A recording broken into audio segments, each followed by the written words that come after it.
नुसतं बिस्किटांप्रमाणे खुसखुशीत नव्हे तर बिस्किटांपासूनच आज आपण शंकरपाळी बनवलेली आहेत. अर्धा किलोची शंकरपाळी तुम्ही फक्त 10 बिस्किटांचा वापर करून बनवू शकता. ना मैदा ना सुजी, इथे आपण काहीच वापरलेलं नाही आहे. अगदी हेल्दी याला आपण म्हणू शकतो, कारण आपण याच्यामध्ये वापरलेलं आहे गव्हाचं पीठ. हो, गव्हाच्या पिठाची अगदी खुसखुशीत जिभेवर ठेवताच विरघळतील अशी बिस्किटांसारखीच बिस्किटांपासूनच बनवलेली शंकरपाळी चला लवकर बनवायला सुरुवात करूयात. अगदी सोपी साधी सरळ रेसिपी आहे. गव्हाचं पीठ वापरूनही शंकरपाळीला किती लेयर्स आलेली आहेत तुम्ही बघू शकता. अगदी खुसखुशीत आहेत बघा. आतमधलं टेक्स्चर मी तुम्हाला दाखवते. लेयरदार, खस्तेदार, अगदी 2 बोटांच्या मध्येच त्याचा चुरा होतोय, म्हणजे अगदीच खुसखुशीत झालेली आहे. तर चला बनवूयात योग्य प्रमाणात अर्धा किलोची बिस्किटांपासून शंकरपाळी. तर त्यासाठी आपण इथे पार्लेचं बिस्किट घेतलेलं आहे. इथे बघू शकता, नुसतं क्रीमचं बिस्किट घ्यायचं नाही, दुसरं कुठलंही बिस्किट घेतलं तरी चालेल, फक्त क्रीमचं बिस्किट वापरू नका. मी इथे पार्लेचे बिस्किट वापरले. तर या पॅकेटमधून आपण 10 बिस्किटं काढून घेऊयात, कारण इथे आपल्याला 10 बिस्किटांचाच वापर हवा आहे. आता आपण इथे 10 बिस्किटं घेतलेली आहेत. तर आता आपण याचा बारीक पीसेस करून घेऊयात, कारण आपल्याला याची पावडर बनवायची आहे. तर छोट्या मिक्सरच्या भांड्यामध्ये आपण याची पावडर करून घेऊयात. या दिवाळीला अगदी शेवटच्या क्षणाला सुद्धा तुम्ही ही शंकरपाळी बनवली ना, तरी सुद्धा अजिबातही तेलकट होणार नाही, तेलात जाऊन शंकरपाळी विरघळणार नाही. आणि नुसतं मैद्याचेच प्रकार का बनवायचे, हो की नाही? बरेचसे प्रकार आपण मैद्याचे दिवाळीत बनवतो, तर मग शंकरपाळीत आपण गव्हाचे पिठाचे बनवूयात. इथे बघा, आपण जेव्हा बिस्किट बारीक केले ना, त्याच्यामध्येच इलायची घालून घेतली, म्हणजे कशी फ्रेश इलायचीचा फ्लेवर सुद्धा आपल्या शंकरपाळ्यांमध्ये उतरतो. आता ही बारीक जी चाळणी येते, म्हणजे मैदा गाळायची चाळणी याला जे म्हणतात, त्या चाळणीने आपण हे गाळून घेऊयात. म्हणजे काय होईल, शक्यतोवर होईल तेवढी आपल्याला बारीक पूड आपल्याला बिस्किटांची मिळून जाईल. आणि आपण याच्यामध्ये जे इलायची घातली आहे, अख्खी इलायची घातली होती, मग त्याचे थोडेसे सालं वगैरे ते असे वर राहतील आणि मग आपल्या शंकरपाळ्यांमध्ये ते येणार नाहीत. बघू शकता, या पद्धतीने हाताने छान असं आपण हे गाळून घेतलेलं आहे. तर आता इथे आपल्याला बारीक पावडर मिळाली बिस्किटांची. तर आता आपण याच भांड्यामध्ये घालून घेऊयात गव्हाचं पीठ. तर इथे बघू शकता, छान अशी बारीक पूड आपल्याला करून घ्यायची आहे. सेम चाळणीने आता आपण इथे गव्हाचं पीठ वापरतोय. बघू शकता, गव्हाचंच पीठ आहे.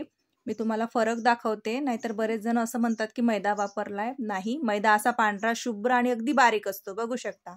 आणि गव्हाचं पीठ आपलं थोडंसं मळसर असतं, हो की नाही? आणि थोडं जाड पण असतं. रेग्युलर पोळीसाठी जे आपण गव्हाचं पीठ घरी दळून आणतो, म्हणजेच कणिक, त्याचेच आज आपण शंकरपाळी बनवलेली आहे. म्हणून 1 वाटी सेट करायची, त्या वाटीनेच आपल्याला इथे गव्हाचं पीठ मोजून घ्यायचं आहे. तर 4 वाटी आपण इथे हे गव्हाचं पीठ घेतलंय बघा. 10 बिस्किटं घेतले होते, त्याला 4 वाटी गव्हाचं पीठ. फक्त गव्हाचं पीठ आणि बिस्किटांची पूड हे दोन्ही आपल्याला गाळूनच घ्यायचं आहे. 3 वाट्या मी इथे घालून घेतली आणि ही 4थी वाटी. बघू शकता, मी आधीच मोजून घेतलं होतं, पण तुमच्या समोर सुद्धा एकदा मोजलं. प्रमाण व्यवस्थित घ्या, म्हणजे शंकरपाळी बिघडणार नाही. तर इथे 4 वाट्या आता हे गव्हाचं पीठ सुद्धा आपण गाळून घेऊयात. तर आता दोन्ही जिन्नस आपण हे कोरडेच मिक्स करून घेऊयात, म्हणजे बिस्किटांची पूड आणि गव्हाचं पीठ एकसंथपणा आला पाहिजे. इथे बघू शकता, मी तुम्हाला डिटेलमध्ये रेसिपी देत आहे, त्यामुळे थोडीशी मोठी होऊ शकते, पण व्हिडिओ तुम्ही पूर्ण बघा, म्हणजे तुमचे शंकरपाळी अजिबातही चुकणार नाहीत. तर आता आपण एक भांडं गॅसवरती ठेवलं, त्याच्यामध्ये पाऊण वाटी दूध आणि पाऊण वाटी साखर घातलेली आहे. दूध हे थंड घेतलं तरी चालेल, आपल्याला गरमच करून घ्यायचं आहे. आणि दूध इथे तुम्ही कुठलंही वापरू शकता, गाईचं, म्हशीचं, पॅकेटचं. दुधामुळे शंकरपाळी अगदी खुसखुशीत बनतात आणि त्यांचा रंग खूप मस्त येतो. दूध आणि साखर आपण छान असं गरम करून घेतलंय, साखर सुद्धा विरघळलेली आहे, बघू शकता. आता आपल्याला शिजवत बसायचं नाही, नुसतं साखर विरघळली की गॅस बंद करायचा आणि हे संपूर्ण आपल्याला थंड व्हायला ठेवायचं आहे. थंडगार झाल्यानंतरच आपल्याला याचा वापर करायचा आहे. तर या पिठामध्ये आता आपण चोळून घेऊया तूप. तर तुपाचं प्रमाण बघा, जेवढं दूध साखर घेतली तेवढंच तूप घ्यायचं बघा. आणि तूप हे मेल्टेडच घ्यायचं, म्हणजे प्रमाण चुकणार नाही. जर तुम्ही इथे घट्ट गोठलेलं दूध घेतलं तर मग ते जास्त होऊन जाईल, आणि तूप जर शंकरपाळ्यांमध्ये जास्त झालं तर मग शंकरपाळी तेलामध्ये गेल्यानंतर विरघळतात. म्हणून प्रमाणबद्धच शंकरपाळी बनवा. मी प्रमाण तुम्हाला पद्धतशीर सांगत आहे अगदी डिटेलमध्ये, की आपण इथे घेतले होते 10 बिस्किटं, त्याला 4 वाटी गव्हाचं पीठ, त्यासाठी आपण घेतलंय पाऊण वाटी दूध, पाऊण वाटी साखर आणि पाऊणच वाटी तूप.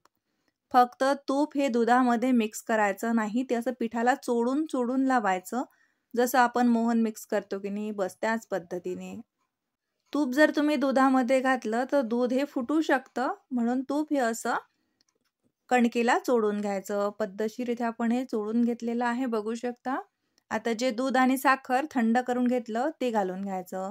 संपूर्ण एकत्र घालून घ्यायचं, कारण प्रमाण परफेक्ट आहे. आणि आता आपल्याला याचा गोळा लावून घ्यायचा आहे. आता कधीही शंकरपाळी तुम्ही मैद्याची बनवा किंवा कणकेची बनवा किंवा सुजीची बनवा, ते उंडा त्याचा जो आपण गोळा बनवतो तो चोळून चोळून भिजवायचा नसतो, त्याला फक्त असं मिळवत घ्यायचं असतं. तुम्ही जर याला जास्तच मळलं तर शंकरपाळ्यांना लेयर्स येत नाहीत. अशा भरपूर टिप्स मी तुम्हाला व्हिडिओमध्ये सांगतच आहे, तर तुम्ही व्हिडिओ स्किप करू नका, पूर्ण बघा. बघू शकता आपण फक्त असं मिळून घेतलं, अजिबातही याला चोळलं नाही. आणि आता हे असंच रवाळच टेक्स्चर राहतं, काहीच फरक पडत नाही. आणि याला रेस्टला वगैरे ठेवायची गरज नाही. तुम्हाला जर ठेवायचं असेल तर फक्त 5 मिनिट ठेवा, नाही ठेवलं तरी चालेल. लगेच आपण हे शंकरपाळी लाटायला घेतली, कळा तुटतायत, हो तुटणारच, काहीच फरक पडत नाही. आणि त्या तुटल्याच पाहिजेत, तेव्हाच त्याचं जे टेक्स्चर आहे आपल्या शंकरपाळ्यांचं ते असं मस्त लेअरदार येतं. बघू शकता, तुम्हाला कॅमेरामध्ये दिसत असेल. वरची बाजू सुद्धा अशी मस्त सध्याच त्याला लेयर्स दिसत आहेत. आता हे जे साईडचं असतं ना अनइवन, ते काढून घेऊयात, म्हणजे आपल्या शंकरपाळ्यांना आकार चांगला येतो. आणि शंकरपाळी कधीही पातळ लाटायची नसते, ती जाडच ठेवायची असते. शंकरपाळी छान जाड ठेवली की त्याला लेयर्स मस्त सुटतात. आणि तुम्ही ते जास्तच पातळ लाटलं तर मग लेयर्स कशा सुटतील, हो की नाही.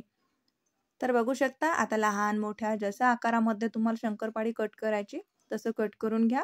मी चौकोनीच कट करते. आणि थिकनेस बघू शकता, एवढी जाड आहे ना. सध्या बघून घ्या, शंकरपाळी तळल्यानंतर सुद्धा मी तुम्हाला दाखवते, अगदी तिप्पट ते चौपट शंकरपाळी फुगते बघा. मस्त फुलतात ह्या शंकरपाळ्या तळ्यामध्ये गेल्यानंतर. तर चला सगळं आता इथे आपण बनवून घेऊयात. गव्हाच्या शंकरपाळ्या असल्यामुळे याचा रंग तुम्हाला दिसत असेल. मैद्याच्या शंकरपाळ्या पांढऱ्या येतात, पण त्या अनहेल्दी असतात, हो की नाही. कशाला एवढा जास्त मैदा दिवाळीच्या सणामध्ये खायचा. बरेचसे पदार्थ जे मैद्यानेच बनवले जातात ते बनवावेच लागतात. पण जिथं ऑप्शनल आहे गव्हाच्या पिठाचा, तर का ना वापरायचा, हो की नाही. तर गव्हाच्या पिठाची शंकरपाळी तुम्ही नक्की बनवा. आता शंकरपाळी तळण्याची टीप बघा. कढई अशी पसरट घ्यायची, तेल भरपूर घ्यायचं. तेल घेताना कंजूशी करायची नाही. शंकरपाळी तेलामध्ये पूर्णपणे डीप झाली पाहिजे, म्हणजे ती संपूर्ण तळल्या जाते. आणि आता तेलामध्ये सोडण्याची पद्धत बघा. तुम्हाला जर अगदीच हाताला चटका वगैरे लागायची भीती वाटत असेल, तसं झाऱ्यावरती किंवा चमच्यावरती घेऊन तुम्ही तेलामध्ये सोडा, म्हणजे तेलाला चटका हाताला लागणार नाही तुमचा. आणि तेलाचं टेम्परेचर तुम्ही बघून घेऊ शकता. शंकरपाळी घातल्या घातल्या वर आली नाही, आणि घातल्या घातल्या आपण याला कळची चमचा सुद्धा लावलेला नाहीये. 1-2 सेकंदानंतर आपण हे लावतो, म्हणजे याला हलवतो. कसं असते, व्हिडिओ थोडासा आपण फास्ट करतो, नाहीतर मग ती खूप मोठा होतो की नाही. घातल्या घातल्या शंकरपाळ्यांना चमचा कळची लावायचा नाही, थोड्या वेळ त्याला तसंच ठेवायचं आणि मंद गॅसवरती हे तळून घ्यायचं. जेव्हा तुम्ही शंकरपाळी मंद गॅसवरती तळता की नाही, तेव्हाच त्याला या लेयर्स येतात, म्हणजे आतपर्यंत शिकल्या जातात. आणि त्याच्या लेयर्स बघू शकता काय छान सुटून राहिलेल्या आहेत. मस्तच. संपूर्ण शंकरपाळी मी मंद गॅसवरतीच तळलं. शेवटी तुम्ही लो टू मिडियम करू शकता त्याला रंग आणण्यासाठी, पण सुरुवातीला गॅस मोठा करू नका, नाहीतर काय होईल, शंकरपाळ्यांना लगेच रंग येईल आणि ते आतपर्यंत शिकल्या जाणार नाहीत, सोबतच त्याला लेयर सुद्धा सुटणार नाहीत. तुपाचं परफेक्ट प्रमाण आहे, त्यामुळे शंकरपाळी तेलात गेल्यानंतर सुटली नाहीये, विरघडली नाहीये, बघू शकता तुम्ही. आणि इथे 5 ते 7 मिनिटं लागले बघा एक बॅच तळायला. परफेक्ट छान रंग आलेला आहे, बघू शकता. आणि जास्तच डार्क रंग तेलामध्ये शंकरपाळ्यांना येऊ द्यायचा नसतो, कारण हे तळणं झाल्यानंतर कढईतून बाहेर काढल्यानंतरही याची कुकिंग प्रोसेस सुरूच असते. हे गरम असतं, त्यामुळे आणखीन डार्क रंग येतो याला. मग तेलामध्ये जर जास्त तळल्या तर वरती त्या जास्तच होतात आणि त्या कडक सुद्धा होऊ शकतात. बघू शकता काय मस्त भारी रंग आलेला आहे. परफेक्ट. तेल बघू शकता अजिबातही खराब झालं नाहीये, कारण शंकरपाळी अजिबातही तेलात विरघडत नाही. चला दुसरी बॅच सुद्धा याच पद्धतीने आपण इथे तळून घेऊयात. सारख्याच पद्धतीने मी इथे संपूर्ण शंकरपाळी बनवून तयार केलीत. बघू शकता रंग काय सुरेख आलेला आहे आणि एकसारखा रंग आलेला आहे, तुम्ही बघू शकता. कोणी म्हणेल का ही शंकरपाळी आपण गव्हाच्या पिठापासून बनवलेली आहे. लोक नुसतं बिस्किटांसारखी खुसखुशीत शंकरपाळी बनवतात, पण आज आपण अगदी बिस्किटांपासूनच शंकरपाळी बनवली, ती सुद्धा गव्हाच्या पिठाची. तोडून दाखवते म्हणजे तुमच्या लक्षात येईल. आतमध्ये बघा किती छान लेयर्स आहे, अगदी खस्त आहे, बघू शकता. अगदी 2 बोटांच्या मध्येच प्रेस केली की शंकरपाळी तुटते, म्हणजे किती छान झालेली आहे हे तुमच्या लक्षात आलं असेलच. तर या पद्धतीने तुम्ही गोड शंकरपाळी बिस्किटांपासून जरूर बनवा, तुम्हाला खूप आवडेल आणि पाहुण्यांना किंवा घरच्यांना लक्षात सुद्धा येणार नाही की ही शंकरपाळी गव्हाच्या पिठाची आहेत. खायला अप्रतिम आहे, बनवायला सोपी आहे, नो फेल रेसिपी आहे. तर तुम्ही एकदा नक्कीच ट्राय करू शकता आणि बनवल्यानंतर तुमचे अनुभव मला सांगायला विसरू नका. अशाच नवनवीन रेसिपीजसाठी स्वातीज रेसिपीला हक्काने सबस्क्राईब करा, कारण Swati's recipe Marathi YouTube channel म्हणजे रेसिपी आपली आपुलकीची.